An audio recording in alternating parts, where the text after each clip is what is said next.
Hello and welcome. You're watching Beyond World is One. My name is Mohammed Saleh, and let's start this broadcast by taking a quick look as to what is making headlines at this hour.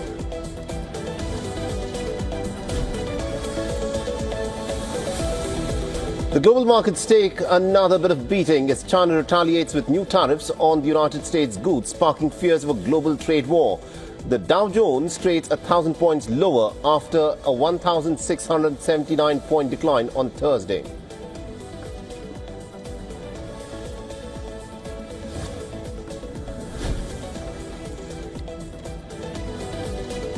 The global brokerage firms ramp up the odds for a US and global recession. The JP Morgan forecasts 60% chance of tariff distress slowing down the global growth. An economist estimate that the US households will $700 billion due to Trump's tariffs hikes, and that is the cost that they may end up paying.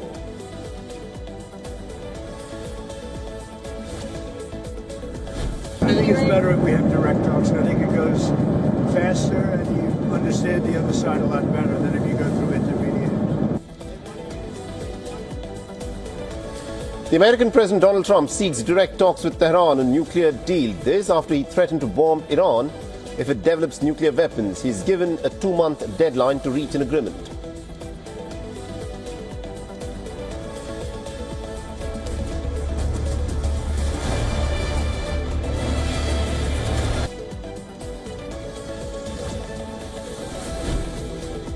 The Israeli Defense Forces say that they have expanded their attacks in the northern Gaza Strip, with the Israeli troops now pushing deeper into Gaza City's eastern neighborhoods. They also claim to have killed a Hamas leader in Lebanon.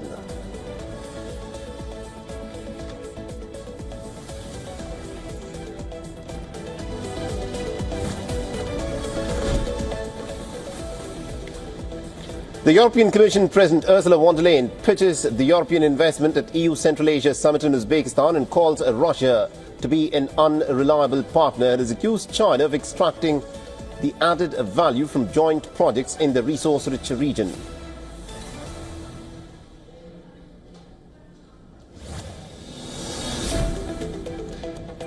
The Indian Prime Minister arrives in Sri Lanka. His 2-day visit is at the invite of President Anura Kumara Dissanayake, and it will focus on the review of progress in areas of cooperation outlined in the joint vision between the two nations.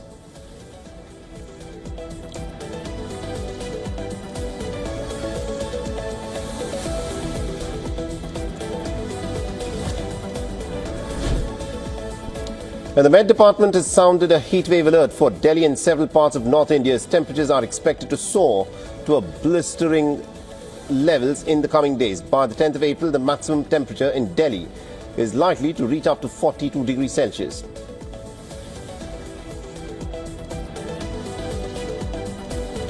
Welcome to our podcast, where we cover unique and interesting stories for you. In this episode, we will discuss NASA replacing the ISS with commercial stations by 2030. The U.S. Space Agency is planning to replace the International Space Station with one or more commercial space stations by 2030.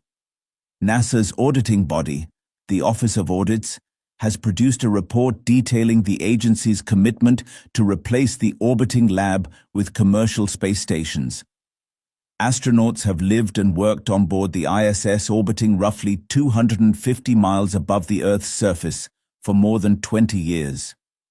The ISS costs about $3 billion a year, roughly a third of NASA's annual human spaceflight budget, and while current plans call for the station's retirement in 2024, an extension to 2030 is likely, the U.S. Space Agency said in the audit report. Anticipating its retirement, NASA has committed to replacing the ISS with one or more commercially owned and operated space destinations.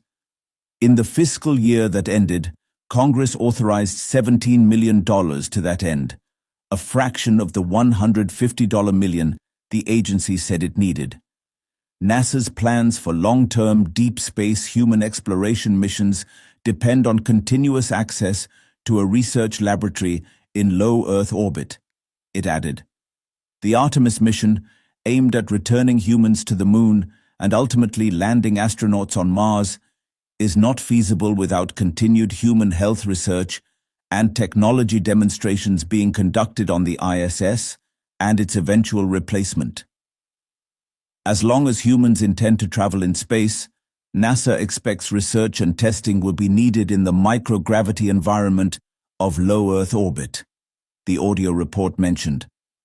While overall ISS operations and maintenance costs remained steady at about $1.1 billion a year from FY 2016 through FY 2020, systems maintenance and upgrade costs trended upward 35% in the same 5-year period, rising to approximately $169 million in FY 2020, due primarily to upgrades. Meanwhile, NASA and Roscosmos are investigating the cause and long-term impacts of cracks and leaks that were recently discovered in the station's service module transfer tunnel, which connects the service module to one of 8 docking ports on the station. Causes being explored include structural fatigue, internal damage, external damage, and material defects. Notably, based on the models NASA used to assess the structure, the cracks should not have occurred, suggesting the possibility of an earlier than projected obsolescence for at least one element of the station, the U.S. Space Agency noted. Thanks for... The storm-weary South back in the bullseye again tonight. Relentless rain pushing rivers to the brink. Millions from Arkansas to Ohio on high alert for potentially record-breaking floods. Heavy downpours already flooding neighborhoods. Parts of Nashville underwater. In Hopkinsville, Kentucky, rising waters reaching dangerous new levels. Our Shaq Brewster is there. Residents here tell me they've never seen anything like this before. The river overtaking what's normally a park, flooding some of those cars and rushing into businesses. The building manager telling me the water inside is still rising. Yeah. Oh, wow. And it'll be the same, like I said, all this at minimum is happening all down here right now. And tragedy in the storm zone. A 9-year-old boy was swept away and killed by rushing waters on his way to the school bus. At least 8 deaths and 23 injuries being blamed on the violent weather that began Wednesday. Several rounds of violent storms, including tornadoes, large hail, and destructive winds pounding the same region day after day. We are expecting this extreme weather event to continue. Tennessee dealing with dual disasters, twisters, and floods. And here in Selmer, Tennessee, this community reduced to a tragic debris field. That was scary. Violet Peterson and her roommate were inside their home when the tornado touched down. All I could think to do was cover her up and ask God to protect us, and wow. They survived, but the trauma runs deep. I can't go through that again. A storm right out of a storybook without the happy ending. A rare double whammy of tornadoes and flooding has caused at least 7 deaths in the South and Midwest. At least 42 tornadoes have been reported from Arkansas to Ohio. Meanwhile, parts of Tennessee are underwater, and more flash flooding is expected today. Strong winds ripped apart homes and left debris stretching for miles. ABC's Morgan Norwood's in Selmer, Tennessee, with a look at the damage. Morgan, what are you seeing there? Hi, Diane. Well, the damage is just so widespread. You can see this home right behind me, debris scattered everywhere. I mean, there's a real danger and a threat that most of this debris could soon become projectiles, especially as we know another round of storms will be coming through. Millions on edge. The same state slammed by deadly tornadoes, now bracing for round 2 as that relentless, once-in-a-generation weather event strikes again. At least 42 reported tornadoes with the system, killing at least 7. This terrifying EF3 twister in Lake City, Arkansas, with winds up to 150 miles per hour. Hunter George capturing the moment it barreled toward him, lying flat in a field trying to survive. I got up one time trying to run, and I couldn't. It almost sucked me up. I really thought I was going to die. Abby Hansen showing what's left of her home after that same twister tore through. It's been destroyed in the top of the roof. In Selmer, Tennessee, a different EF3 tornado with winds up to 160 miles per hour slicing through the town. This drone footage showing a path of destruction stretching for miles. Homes reduced to splinters and once towering trees snapped like matchsticks. In Spring Hill, dark clouds overhead, and in Lebanon, high winds bringing down these trees. Now the recovery begins, but it's still a race against time. The system still lingers, threatening a third day of severe weather. Rare and high-risk flooding now a growing danger throughout the region. Water pouring over I-24 in Nashville. First responders wading through high waters to pull people to safety. There'll be continued tornado warnings, there's continued flooding, and there's continued danger for Tennesseans. Don't let your guard down.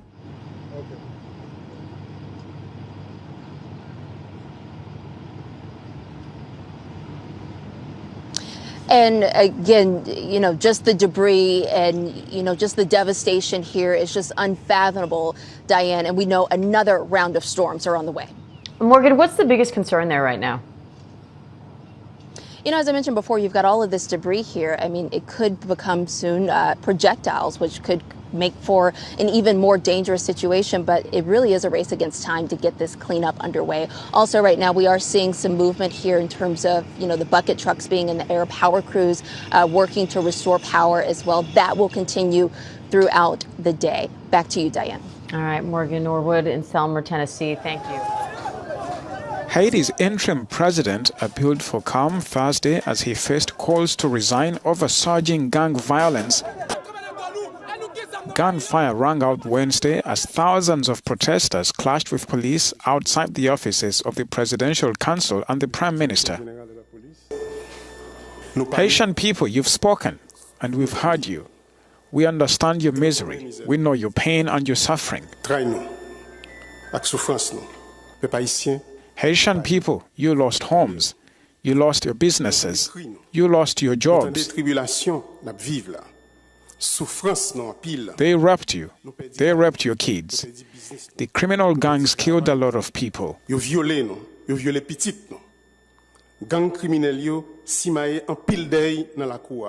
Recent gang attacks have left more than 60,000 people homeless in 1 month alone, according to the UN's International Organization for Migration. The fight against the darkness is not insignificant, but we are not insignificant ourselves. It's nothing compared with the battle we fought to get out of slavery. Observers say Haiti's leadership has lost the goodwill and confidence of the groups that initially supported it. All right, so let's start with the big story that we are tracking on WION at this hour. Donald Trump's tariff war on 185 countries of the world has sent the markets in a bit of a downward spiral. Investors are worried about the global economy, the traders are panic selling, and economists are warning of high chances that the United States could slip into a recession. The markets have opened sharply lower for a second straight day since Trump's tariff announcement on Wednesday. The stock market took a heavy beating after China retaliated with fresh tariffs of its own on U.S. goods. Beijing has levied an additional 34% retaliatory tariff on American goods from the 10th of April. The Dow Jones Industrial Average traded more than 1,200 points lower. Nasdaq is set to close in the red as a record sell-off continues. The Federal Reserve Chair Jerome Powell's statement has also witnessed immediate ripple effects on market indices. Powell has said that the central bank's interest rates will remain unchanged until it gets more clarity on long-term impact of Trump's tariffs. However, the US president is ramping up pressure on the Fed chief to cut interest rates. Trump, in fact, took a swipe at Powell in a post on social media platform Truth Social, calling on the Federal Reserve Chair to stop playing politics. Amid speculation and fear of stalled global growth, bank economists are also painting a very worrying picture. The top analysts estimate that Trump's tariff increase could cost the U.S. households a staggering $700 billion. This is equivalent to the largest de facto tax hike that was levied since the Revenue Act of 1968 during the Vietnam War. Now, experts are also saying that there's also a 60% chance that the United States could slip into recession. All right, now to give us more details on this, we're joined by our correspondent Susan Tehrani, who's joining us live from New York over the phone line. Susan, from the estimates that are coming in, the tariffs that Donald Trump has imposed could cost the average American households a sum total of $700 billion. These tariffs were meant to bring in more wealth for the people of America, but what it looks like, the Americans could in fact end up paying a lot more for the goods that they could earlier purchase for a lot cheaper. Yeah, Mohammed, every economist that we talk about says that there is no promising solution, at least in the short term. In the long term, it may be able to work out, but then you have to listen to Powell's latest comments. This was really his most vivid on the subject, and it just comes days after President Trump unveiled those tariffs against many countries. And then like smaller countries like Vietnam, you know, these are countries that there are factories in there, like Nike factories. They make T-shirts, they make sneakers. It's going to be very hard not to see these prices of these things go up, not to mention, you know, groceries as well that come from overseas. The optimistic note that the Trump administration is making is that these are negotiating tactics. They're going to really sit down and negotiate during the weekend, and by Monday we might see a little bit of a cooling off. But, you know, we'll have to wait and see if this trend goes forward. Almost everyone we talk about absolutely agrees that there is going to be inflation, and, you know, possibly even they're talking about a stagnation or recession. Interesting. We'll have to leave there. Thank you very much indeed, Susan Tehrani, for joining us over the phone line there. For instance, with TikTok as an example, we have a situation with TikTok where China will probably say, we'll approve a deal, but will you do something on the tariff? And the tariffs give us great power to negotiate. Always have. I've used them very well in the first administration, as you saw, but now we're taking it to a whole new level because it's a worldwide situation. And it's very exciting to see. I think that China maybe will call and say, well, we're upset with the tariffs, and maybe they want to get something a little bit in order to get TikTok approved. Who knows? Is there plans underway to speak to Xi? I have no knowledge of it. Well, fears of a recession are deepening following a second straight sell-off on Wall Street as the global trade war intensifies. This is the stock market's worst crisis since the early days of the pandemic. Samantha Corteza here in studio tracking developments. Sam. Hi, Micah and MB. Some economists say we are now officially in a trade war with China. As stocks plunge again, our governor here in California says he's making moves to protect California-made goods.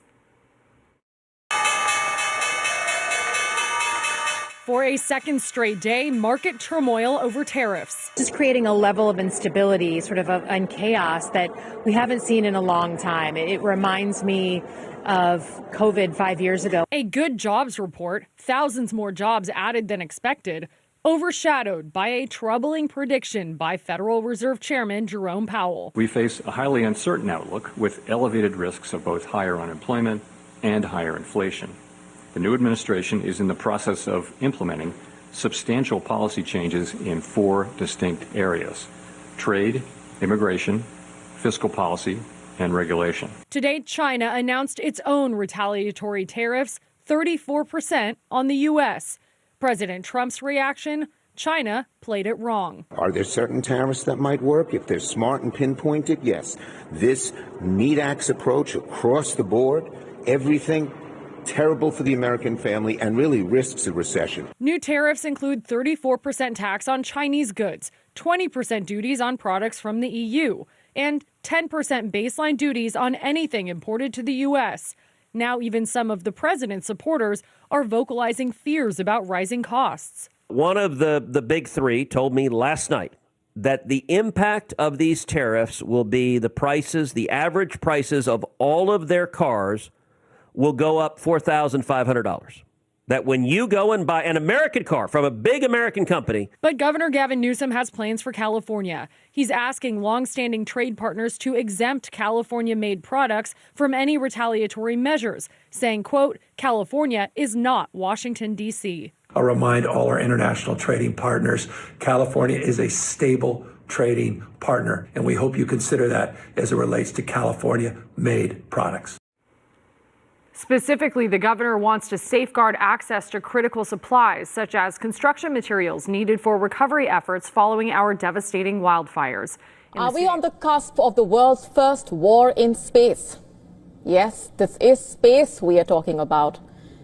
The head of U.S. operations for the U.S. Space Force has warned that China has mastered the use of directed energy, radio frequency, and other such advanced weapon systems that he claims threaten the U.S. activities in space. Now, these statements were made by General B. Chance Saltzman before the United States-China Economic and Security Review Commission. Saltzman, the chief of U.S. space operations, further emphasized that China has been more productive in using its resources. And according to the general, that has been a major oversight on behalf of America.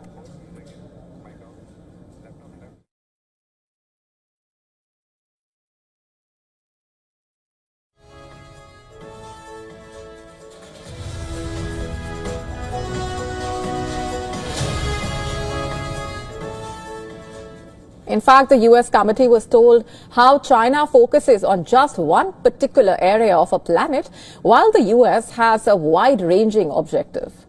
Comparing China's space objectives to China's increasing naval presence in the Asia-Pacific region, that allows China, and I'm quoting him here, to be the most dangerous and so fast, quote unquote. It was further realized that the United States needs to change its perception about space, looking at it from a more military point of view rather than just for resources. Another major oversight pointed out before the commission, and perhaps the most significant one, is that China has invested in 6 weapon categories, something that he said the United States is not doing. And what exactly are these weapons? They can basically be categorized into types of weapons, one being ground-based and others being space-based, all of which are armed either by directed energy weapons, radio frequency weapons, or kinetic energy weapons. But why exactly is America not being able to develop all such weapons? According to Saltzman, it is due to lack of resources and the United States having an overly restrictive policy. That's not just preventing the U.S. from achieving space superiority, but also putting it in a position that it cannot combat an opponent space weapon or destroy their space power. But here's the caveat. Saltzman was not the only Pentagon official making such statements. General Christopher Cavoli, commander of the U.S. European Command and Supreme Allied Commander Europe, also sharing similar views for the need of urgency in military domination in space before a U.S. Senate Armed Services Committee. Now, these developments don't come in isolation, and that's the greater important part. Just 2 weeks ago, the U.S. Space Force accused China of conducting coordinated maneuvers with its satellites in what it claimed was China practicing dogfighting or combat in space.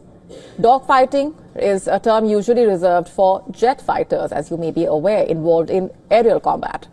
In 2024, China also navigated multiple satellites in close formation, leading to concerns among the Western countries that the satellites were being tested for potential military uses. As the top U.S. generals in the United States call for greater focus towards militarizing space, it seems one thing is clear. The United States sees China as a great threat in space. And the question still remains. Will this head towards the world's first ever war in space? As the United States, under President Donald Trump, reassesses its military engagement in various parts of the world, the head of the U.S. Africa Command has laid out the case for maintaining troops in Africa. General Michael E. Langley says U.S. AFRICOM engagement on the continent is crucial for countering threats to the U.S., while at the same time strengthening partnerships and promoting stability.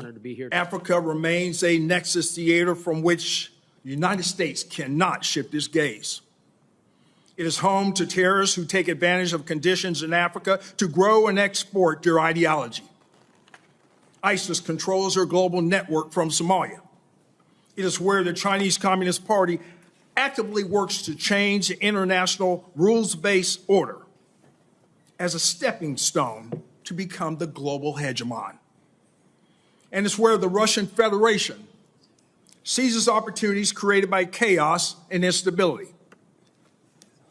Now, to protect our homeland and the United States' interests, we must deter these nations and their malign actors from their goals. Langley was speaking at the Senate Armed Services Committee. The meeting comes as Secretary of State Marco Rubio is in Brussels seeking to reassure NATO allies about the US commitment to the alliance.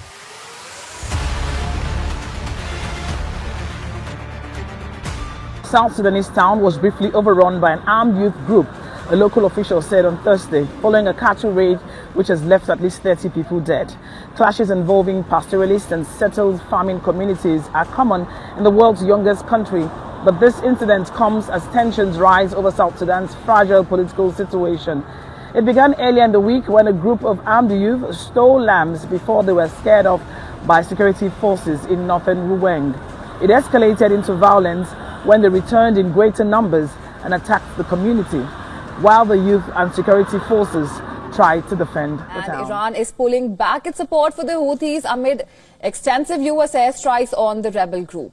The UK's Telegraph newspaper, citing a senior Iranian official, reported that Tehran has ordered its military personnel to leave Yemen. The report added that Iran is scaling back its support for the regional proxies to focus on the direct threats emanating from the United States.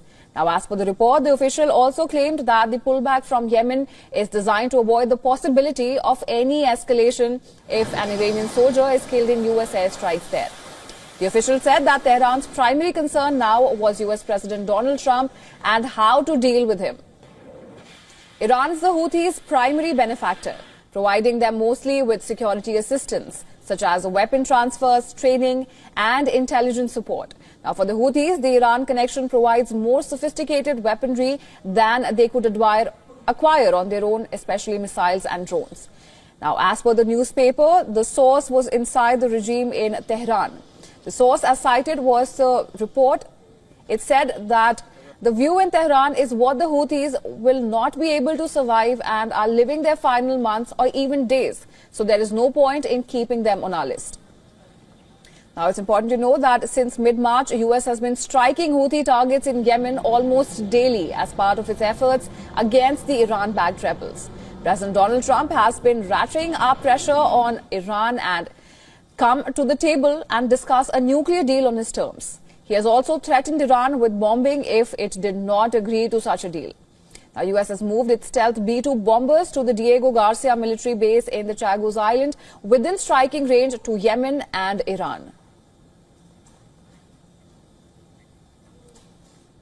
Russia has promised to train troops and supply weapons to the Sahel countries in Africa as Moscow seeks to expand its clout in these West African countries led by military juntas. In turn, these countries pledged their support to Russia, with some even calling Ukraine a terrorist state. On Thursday, Moscow hosted the foreign ministers from Mali, Burkina Faso and Niger, collectively known as the Confederation of Sahel States. After meeting his counterparts, the Russian foreign minister said that Russia will help to build, train and equip the joint armed forces of the alliance. Certain out-of-region actors even today try to destabilize the situation in Sahel region. Recently, apart from former colonial powers, the Kyiv regime popped up among them. With the full connivance of its Western sponsors, it openly supports the terrorist groups in this part of Africa. Mali's foreign minister echoed Lavrov's comments, stating that his country views Ukraine as a terrorist state.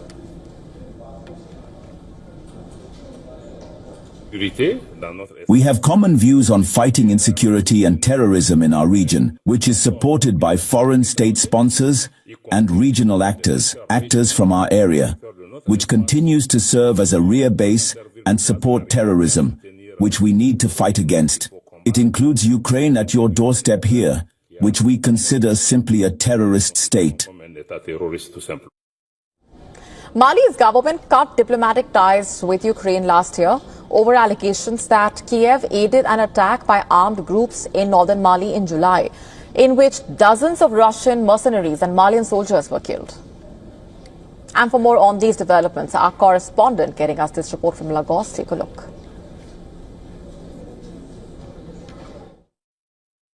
In a move that signals Moscow's growing influence on the African continent, the Russian government has pledged defense cooperation with Mali, Niger and Burkina Faso, all of which are now led by military leaders and have severe ties with traditional Western partners.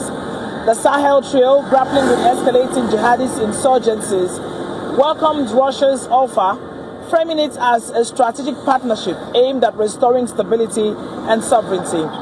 Analysts see this as coming with myriads of implications, part of which could lead to the region becoming a battleground for competing international interests, especially if Western powers attempt to counter Russia's influence. Other critics warn that this may come with hidden costs, both in governance and long-term dependency.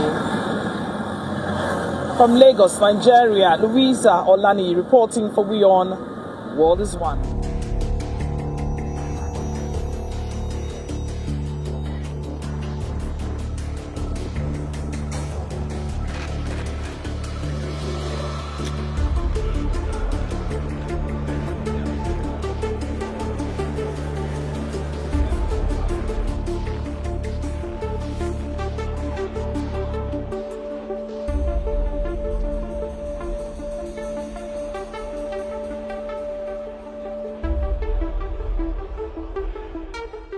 Is that Putin continues to obfuscate, continues to drag his feet. He could accept a ceasefire now.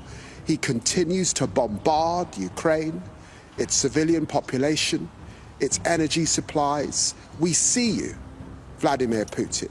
We know what you are doing. These are okay, good.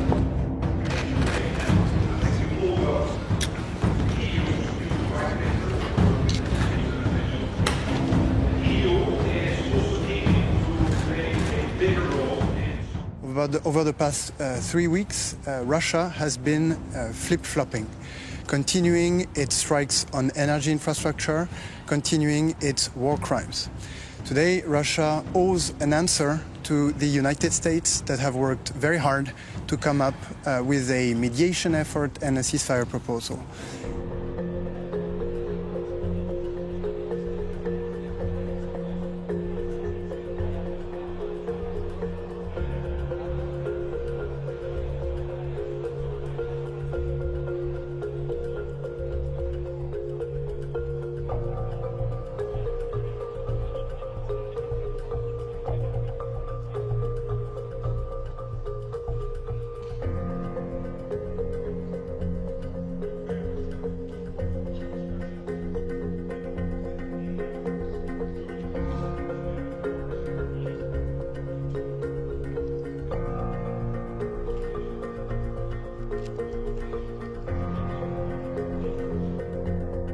Building a very strong Ukrainian army that is going to be the first layer of any guarantee or any guaranteed peace in a lasting sense. And second, there will be at some point need for military capacity or reassurance whenever peace is reached.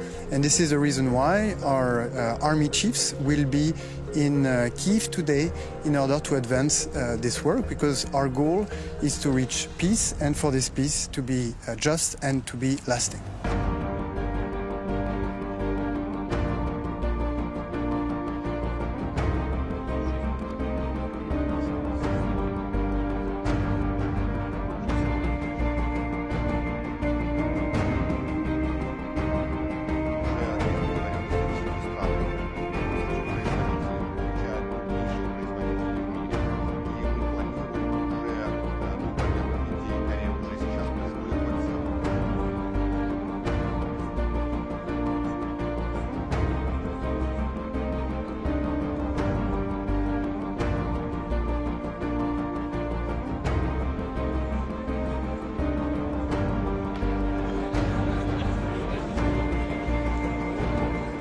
With the B-2 nuclear bombers stationed in Diego Garcia and warships converging on West Asia, Washington is flexing its military muscle with all its might.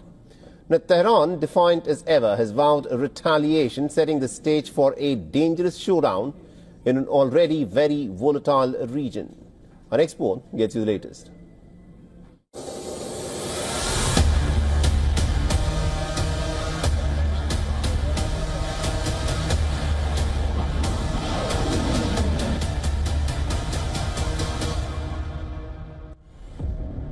The stakes couldn't be higher. Iran and the US are locking horns. Both sides are gearing up for what looks like a dangerous confrontation. US President Donald Trump has issued a stark warning to Iran: sign a nuclear deal or face bombing, the likes of which they have never seen before. And Trump's threat isn't just rhetoric. The US has moved stealth B-2 bombers to Diego Garcia, a strategic base in the Indian Ocean, capable of launching precision strikes on Iran's underground nuclear facilities. In these satellite images, 6 B-2 bombers can be seen. That's 30% of the US Air Force's stealth bomber fleet. These bombers can carry 70,000 kilograms of munitions designed to penetrate reinforced targets. The U.S. under Trump has been trying to negotiate with Iran over its rapidly advancing nuclear program. Trump even sent a letter to Supreme Leader Ayatollah Ali Khamenei, but the Iranians wrote back saying that they did not want to have direct negotiations, but rather indirect talks with the United States. Indirect talks under the Biden administration, however, really didn't go anywhere. So the Trump administration might be using these B-2s, this deployment, as a means by which to push the Iranians towards negotiations. The US is also adding more firepower to its already strong military presence in the region.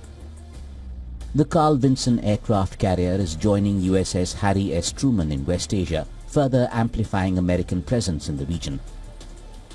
Pentagon officials assert that these deployments aim to deter aggression and protect regional stability. Iran remains resolute despite mounting pressure.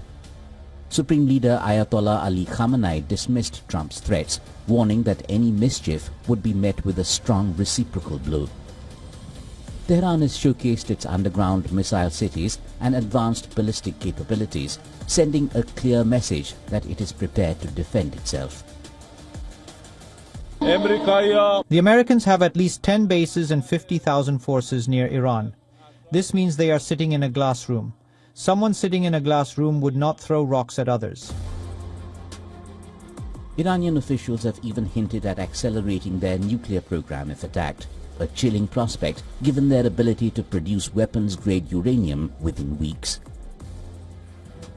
The announcement comes as US forces hammer Yemen's Houthi rebels with near-daily airstrikes in a campaign aimed at ending the threat they pose to civilian shipping and military vessels in the region. France warns that a military confrontation is almost inevitable if Iran nuclear talks fail. Moscow warns that targeting Iran's nuclear sites could trigger catastrophic consequences.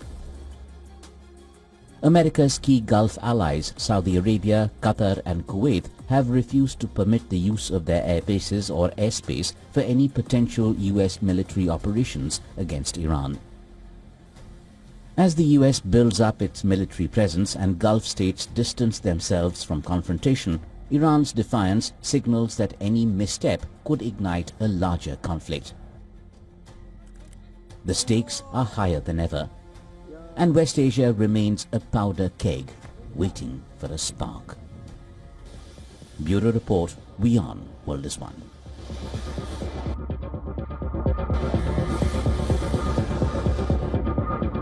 Well, first of all, we don't want to see any confrontation with Israel in Syria, because Syria belongs to Syrians. Syria doesn't belong to Turkey. Syria doesn't belong to Israel. We cannot talk on behalf of the Syrians. The Syrian security should be decided by the Syrians. If they want to partner with certain countries, with certain international communities, they're welcome. If they want to have a certain understanding with the Israelis, it's their business.